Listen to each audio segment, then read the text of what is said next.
مفتی سلطان کے بیانات کے لیے مفتی سلطان آفیشل کو سبسکرائب کریں۔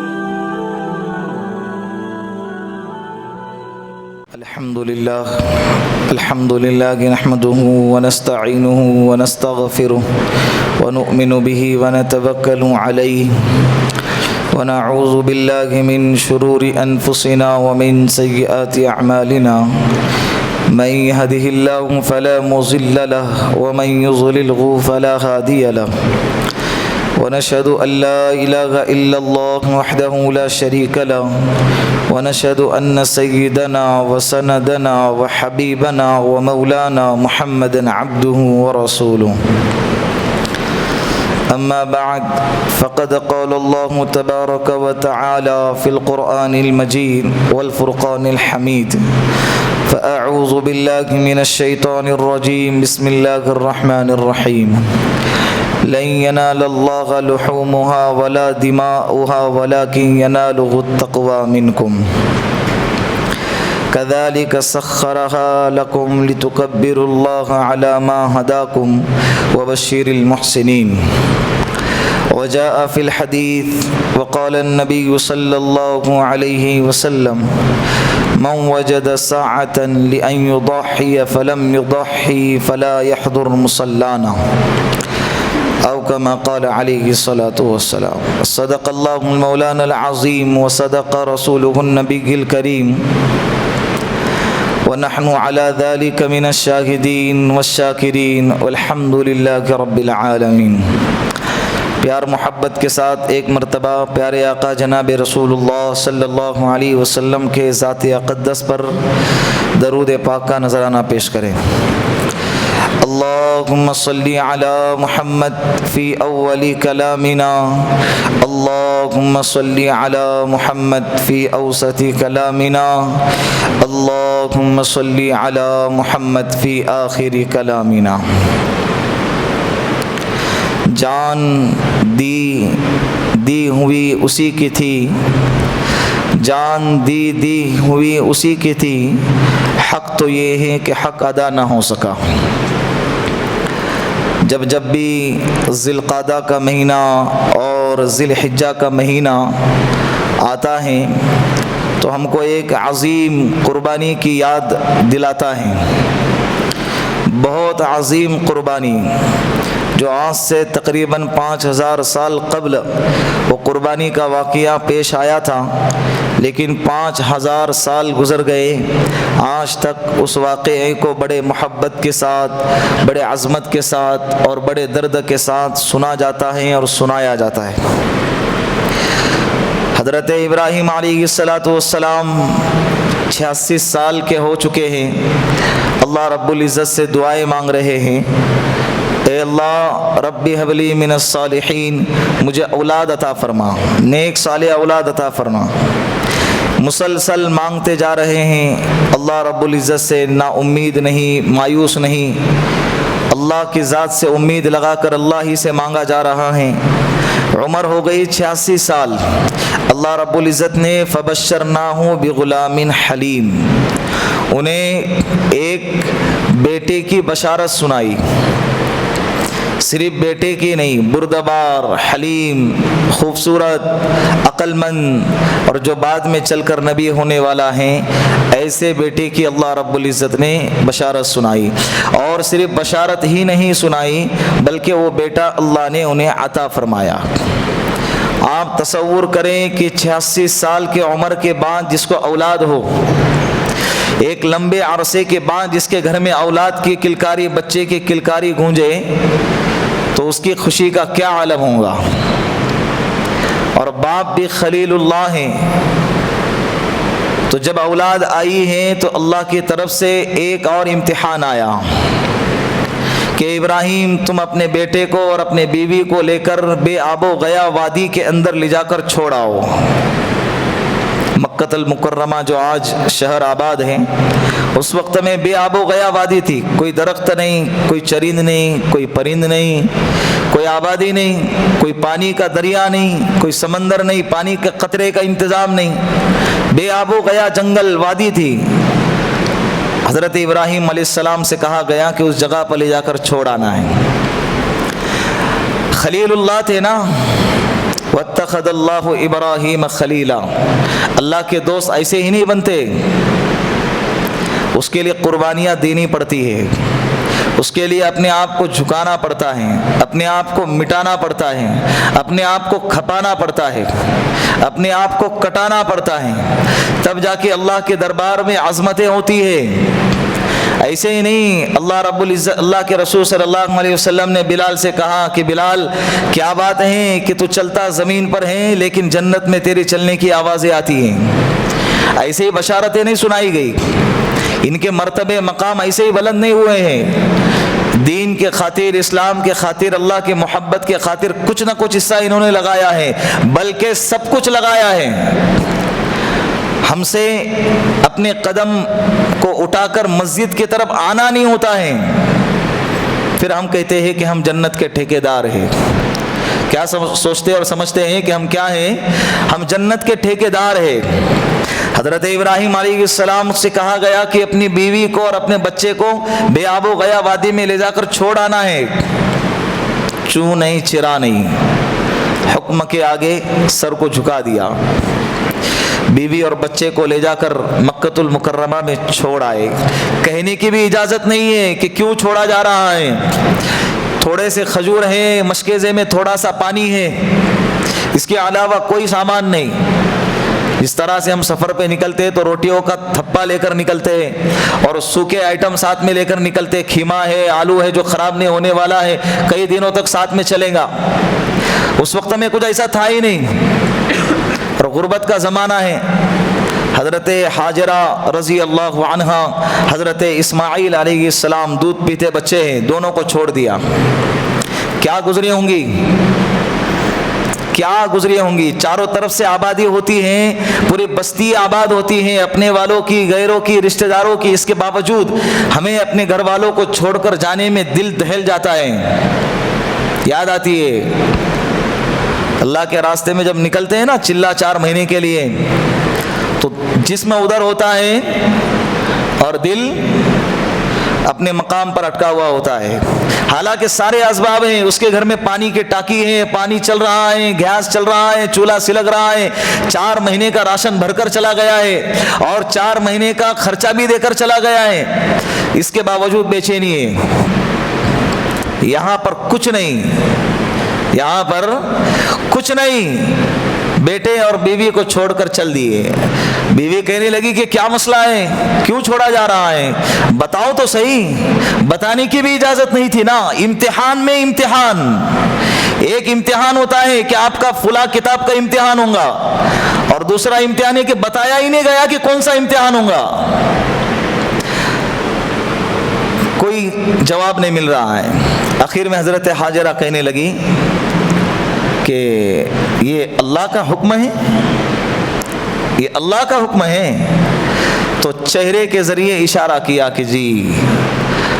تو حضرت حاجرہ کہنے لگی الان فلن یضیعنا، اب اللہ ہمیں ضائع نہیں کریں گے، آپ جائیے۔